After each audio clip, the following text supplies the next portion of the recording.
নমস্কার বন্ধুরা, সোমা কিচেনে আপনাদের সবাইকে স্বাগত। আজকে আবারও একটা নতুন রেসিপি নিয়ে আপনাদের সামনে চলে এলাম। আর নিশ্চয়ই আপনারা দেখে বুঝতে পারছেন আজকে আমার হাতে বড় বড় সাইজের গলদা চিংড়ি রয়েছে। এই গলদা চিংড়ির মালাইকারি আমি আজকে বানিয়ে দেখাবো। এই গলদা চিংড়ির মালাইকারি কিভাবে বানালে খুবই সুস্বাদু খেতে লাগে সেটাই আজকে করে দেখাবো। তো ভিডিওটাকে স্কিপ না করে প্রথম থেকে কিন্তু দেখতে থাকবেন, আশা করি আপনাদের খুবই ভালো লাগবে। আর ভালো লাগলে ছোট্ট একটা লাইক আর সাবস্ক্রাইব করে আমার পাশে থাকবেন। তবে চলুন বেশি কথা না বলে রেসিপিটা শুরু করে ফেলছি। এখানে দেখুন আমি গলদা চিংড়ি নিয়েছি 5 পিস।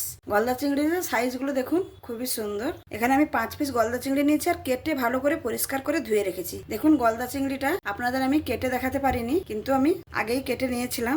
এর শিরের মধ্যে একটা কালো সুতোর মতন থাকে, সেটাকে বের করে দিতে হবে। আর এই মাথায় একটা নোংরা থাকে, সেটাকে বের করে দিতে হবে। অবশ্যই এই দুটো জিনিস বের করে দিতে হবে চিংড়ি মাছে। যে কোনো চিংড়ি, শুধু গলদা চিংড়ি নয়, যে কোনো আমরা যে ভেনামি চিংড়িও খেয়ে থাকি সেগুলো কিন্তু এরকম করে বের করে দিতে হয়। দেখুন সুন্দরভাবে এরকম পরিষ্কার করে আমি কেটে নিয়েছি। এবার আমি এই মাছগুলো যাতে সোজা থাকে, চিংড়ি মাছ তো কড়াইতে দিলে বাকিয়ে যায়, সেই জন্য যেহেতু সোজা থাকে সেই জন্য আমি এখানে একটা টুথপিক দিয়ে এটাকে এরকম ভাবে আমি করে দেবো। এরকম করে দিলে কি হবে, টুথপিক একটা ভেতরে ঢুকিয়ে দিলে কি হবে, চিংড়ি মাছটা মানে গুছিয়ে যাবে না, বাঁকা হয়ে যাবে না, সুন্দর লম্বা লম্বা থাকবে আর দেখতে ভালো লাগবে। অন্য কোনো কিছু না, খালি দেখতে ভালো লাগার জন্য এই দেখুন এরকম ভাবে একটু এই টুথপিক ঢুকিয়ে দিলে চিংড়ি মাছটা এরকম সোজা সোজা থাকবে। এরকম ভাবে আমি সবগুলোতে টুথপিক ঢুকিয়ে নেব। আর একটু বড় টুথপিক হলে আর একটু ভালো হতো। আমার কাছে এরকম ছোট ছোট টুথপিক আছে, আমি সেটা দিয়েই করছি। আপনাদের কাছে যদি বড় টুথপিক থাকে তাহলে সেটা দিয়ে করবেন, আরো ভালো হবে। রান্না তো আমরা সবাই বিভিন্নভাবে করে থাকি, কিন্তু রান্নার যদি কিছু প্রসেস থাকে না, সেই রান্না কিন্তু খেতে সুস্বাদু লাগে, দেখতেও ভালো লাগে। আমি সমস্ত চিংড়ি মাছের টুথপিকগুলো ঢুকিয়ে নিয়েছি। এবার আমি চিংড়ি মাছগুলোতে একটু লবণ আর হলুদ মাখিয়ে নেব। এই মালাইকারিতে কিন্তু হলুদের ব্যবহার অনেকেই করে না, কিন্তু আমরা একটু ব্যবহার করে থাকি। সামান্য একটু হলুদ দেবো, দিয়ে এটাকে ভালো করে একটু মাখিয়ে নেবো হাত দিয়ে। আর এই গলদা চিংড়ি দেখুন ছোটো ছোটো দাঁড়ও ছিল, সেগুলো একটু কেটে নিয়েছি। সুন্দরভাবে কিন্তু আমি চিংড়ি মাছটাকে মাখিয়ে নিলাম। চিংড়ি মাছটা রান্না করার জন্য এখানে আমি নারকেলের দুধ আগে থেকেই বের করে নিয়েছি। আর এখানে সমস্ত মশলা আমি বেটে রেখেছি। বাটা মশলা দিয়ে রান্না করলে কিন্তু মালাইকারিটা খেতে আরো ভালো লাগে। এখানে দেখুন পেঁয়াজ বাটা রেখেছি, পেঁয়াজ বাটা, আদা, রসুন, টমেটোও বেটে রেখেছি। আর একটু সামান্য একটু পেঁয়াজ কুচি নিয়েছি, কাঁচা লঙ্কা নিয়েছি আর নারকেলের দুধ নিয়েছি। অনুষ্ঠান বাড়ির মতন টেস্টি করতে হলে মালাইকারিটা এই নারকেলের দুধের সঙ্গে আমি এখানে দেখুন পাউডার দুধ নিয়েছি। এই পাউডার দুধটা নারকেলের দুধের সঙ্গে আমি একটু মিক্স করে নেব। এটা দিয়ে দিলে কিন্তু এই মালাইকারির টেস্টটা কিন্তু সম্পূর্ণ আলাদা হয়ে যাবে। সেই জন্য আমাদের এত অনুষ্ঠান বাড়ির মালাইকারি এতটা সুস্বাদু হয়ে থাকে। আর এখন তো সত্যিকারের নারকেলের যে দাম, বাজারে পাওয়াও যাচ্ছে না, আর নারকেলের দামের জন্য তার পাশেও যাওয়া যাচ্ছে না। আপনারা এরকম একটু গুঁড়ো দুধ দিয়ে রান্না করে দেখবেন, কতটা সুস্বাদু খেতে লাগে। আমি এই নারকেলের দুধের সঙ্গেই এই পাউডার দুধটা ভালো করে মিক্স করে নিচ্ছি। ভালো করে তো মিক্স করে নিলাম। এবার এগুলোকে সাইডে রেখে দিয়ে আমি রান্নার কাছে চলে যাব। প্রথমে কড়াই বসিয়ে দিয়েছি, কড়াইতে পরিমাণ মতন একটু তেল দিয়ে দেবো। আমি মালাইকারিটা সর্ষের তেলে রান্না করছি, আপনারা চাইলে সাদা তেলেও করতে পারেন, কিন্তু সর্ষের তেলে করলে স্বাদটা আরো ভালো হয়। তেলটা এখানে গরম হয়ে গেছে, আমি একে একে চিংড়ি মাছগুলো দিয়ে দেবো।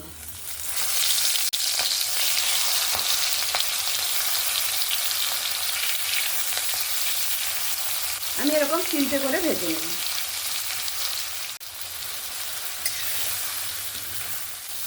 এবার তুলে নেব।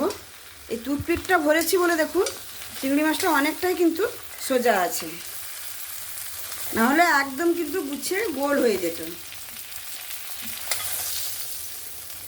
এটা একটু বড় ধরনের থাকলে টুথপিকটা ভালো হতো।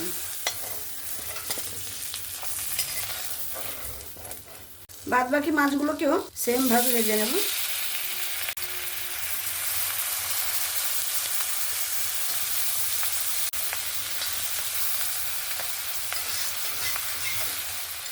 চিংড়ি মাছগুলো দেওয়ার সঙ্গে সঙ্গে কিন্তু কি সুন্দর লাল হয়ে যাচ্ছে দেখুন। এই দুটো চিংড়ি মাছও আমার ভাজা হয়ে গেল, আমি তুলে নিচ্ছি। আমি এখানে চিংড়ি মাছ ভাজা তেলের উপরেই আর একটু সামান্য পরিমাণে তেল দিয়ে দেব। তেল তো গরম হয়ে গেছে, এবার ফোড়ন করে নেব। প্রথমে দিয়ে দেবো একটা তেজপাতা, তার সঙ্গে দিয়ে দেবো গোটা গরম মশলা, 3টা এলাচ, দারচিনি, লবঙ্গ, আর তার সঙ্গে দেবো একটু সামান্য একটু জিরে।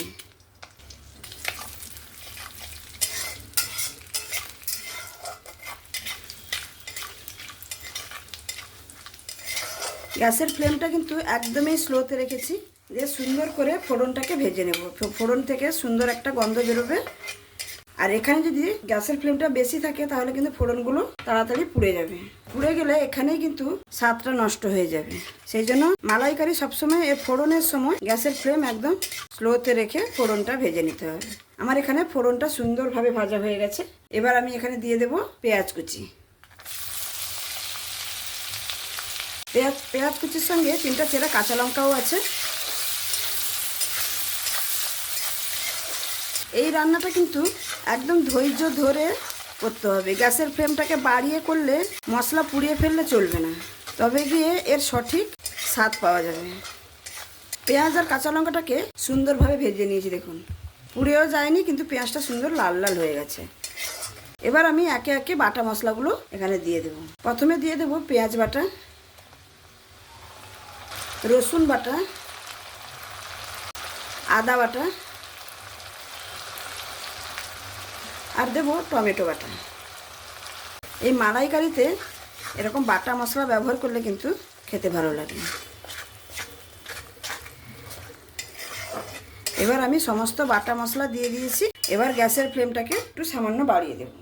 বাড়িয়ে দিয়ে সুন্দরভাবে মশলাটাকে কষাতে থাকবো, যতক্ষণ না মশলাটা সুন্দরভাবে ভেজে মশলার কাঁচা গন্ধটাও চলে যায় আর মশলা থেকে তেল ছাড়তে শুরু করে।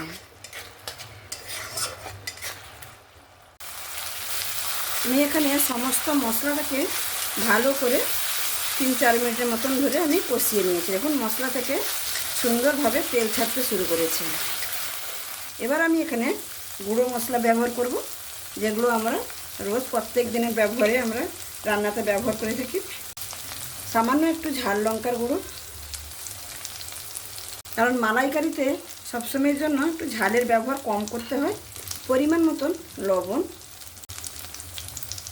একটু কালারের জন্য কাশ্মীরি লঙ্কার গুঁড়ো আর ধনে গুঁড়ো। এখানে আমি কিন্তু হলুদটা ব্যবহার করছি না। মালাইকারিতে হলুদ ব্যবহারটা কমই করা হয়। আমি যেহেতু মাছে একটু হলুদ লবণ মাখিয়েছি, সেই জন্য রান্নাতে আমি হলুদটা আর ব্যবহার করছি না। তার সঙ্গে দিয়ে দেবো একটু সামান্য মশলা ধোয়া জল। এই মশলা ধোয়া জলটা দিয়ে দিলে মশলাটা পুড়েও যাবে না আর সুন্দরভাবে কষানোও হয়ে যাবে।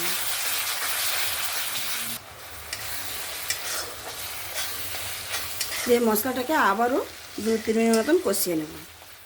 ঢাকনাটা দিয়ে দেব। 2 মিনিট ঢাকা দিয়ে রেখেছিলাম, এবার ঢাকনাটা খুলে নিচ্ছি। দেখুন মশলাটা সুন্দরভাবে কিন্তু কষিয়ে গেছে। মশলা থেকে সুন্দরভাবে তেল ছাড়তে শুরু করেছে। মশলা কিন্তু একদমই রেডি। এবার আমি ভেজে রাখা চিংড়ি মাছগুলো এখানে দিয়ে দেব।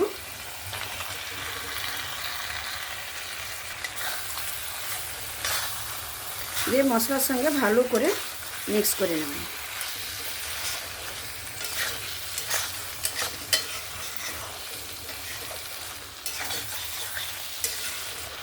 ভালো করে তো মিক্স করে নিলাম। এবার আমি নারকেল দুধটা দেওয়ার আগে সামান্য একটু জল দিয়ে দেব।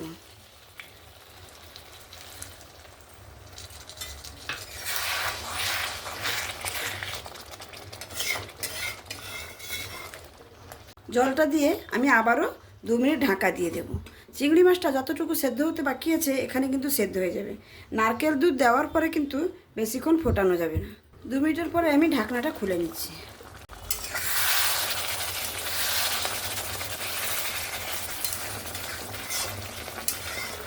ঢাকনাটা খুলে নিয়ে আবার একবার নাড়াচাড়া করে দিলাম। এবার আমি নারকেলের দুধ আর গুঁড়ো দুধ যেটা মিশিয়ে রেখেছিলাম সেটা দিয়ে দেব।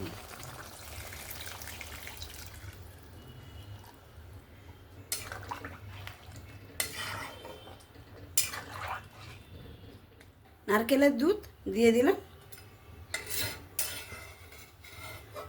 দিয়ে আমি 2-3 মিনিটের মতন একটু ফুটিয়ে নেব। দিলেই হয়ে যাবে আমার গলদা চিংড়ির মালাইকারি। চিংড়ি মাছটা দেওয়ার পরে দেখুন সুন্দরভাবে ফুট চলে এসছে। ফুটে একটু ঘন হয়ে গেলেই আমি কিন্তু নামিয়ে নেব।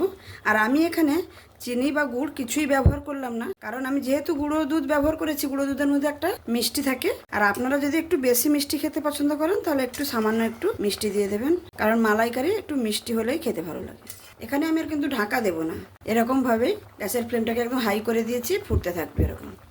আমি যেরকমভাবে আজকে রান্নাটা আমি করে দেখালাম, আপনারা যদি সেমভাবে ফলো করেন তাহলে দেখবেন খেতে কিন্তু অসাধারণ স্বাদের লাগবে।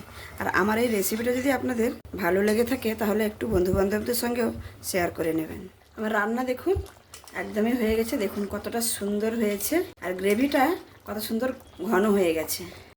এই মালাইকারির গ্রেভিটা খেতে কিন্তু দুর্দান্ত স্বাদের লাগে, সেই জন্য আমি আর এখানে গ্রেভিটা আর কম করব না, এরকমই রেখে দেবো। আর এরকম রাখলে পরপর যখন ঠান্ডা হবে না রেসিপিটা আর একটু জুসটা টেনে যাবে, সেই জন্য এইরকম অবস্থায় আমি মালাইকারিটা নামিয়ে নেব। নামানোর আগে প্রথমে আমি ফোড়নে গরম মশলা দিয়েছিলাম, আবারও একটুখানি সামান্য একটু গুঁড়ো গরম মশলা আমি এখানে ব্যবহার করছি।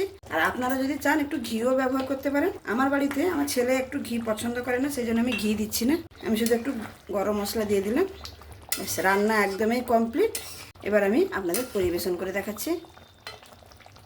এরকম একটা সুন্দর রেসিপি যদি দুপুরে গরম ভাতের সঙ্গে থাকে তাহলে সত্যিকারে খাওয়াটা কিন্তু একদমই জমে যাবে। খালি দেখুন কি সুন্দর হয়েছে এই মালাইকারিটা, এত সুন্দর অপূর্ব হয়েছে, দেখতে কতটা সুন্দর হয়েছে দেখুন। তাহলে বন্ধুরা দেখতেই পেলেন আমার এই গলদা চিংড়ির মালাইকারি রেসিপিটা। আমি একদম সহজ পদ্ধতিতে একদম অনুষ্ঠান বাড়ির মতন রেসিপিটা আপনাদের কাছে তুলে ধরেছি। দেখুন দেখতে কতটা সুন্দর হয়েছে, আর খেতে কিন্তু অসাধারণ স্বাদের হয়ে থাকে, অসাধারণ। একবার প্লিজ এরকম আমার মতন করে একবার বাড়িতে বানিয়ে দেখবেন। কোনো ছোটখাটো অনুষ্ঠান হলে এরকম যদি বাড়িতে গলদা চিংড়ি আসে, আর এরকম অবশ্যই একবার বানাবেন, বানিয়ে খেয়ে দেখবেন কতটা সুন্দর হয়। আমার এই রেসিপিটা যদি আপনাদের ভালো লেগে থাকে তাহলে অবশ্যই লাইক, শেয়ার, কমেন্ট এবং সাবস্ক্রাইব করে আমার পাশে থাকবেন। যে সকল বন্ধুরা অলরেডি সাবস্ক্রাইব করে আমার পাশে আছেন তাদেরকে অসংখ্য ধন্যবাদ। আর যারা এখনো নতুন বন্ধু ভিডিও দেখছেন অথচ সাবস্ক্রাইব করছেন না, প্লিজ বন্ধুরা সাবস্ক্রাইব করে আমার পাশে থাকুন। আমার চ্যানেলে সুন্দর সুন্দর রেসিপি আমি কিন্তু দিয়ে থাকি, আপনারা সেই রেসিপি দেখে কিন্তু নিজেরাও উপকৃত হবেন। তাহলে আমার এই রেসিপিটা যদি আপনাদের ভালো লেগে থাকে তাহলে অবশ্যই আমার সাথে থাকবেন। তাহলে আজকে এখানেই শেষ করছি, আবার দেখা হবে অন্য কোনো দিন অন্য কোনো রেসিপির সঙ্গে। সবাই ভালো থাকবেন, সুস্থ থাকবেন, সাবধানে থাকবেন। ধন্যবাদ।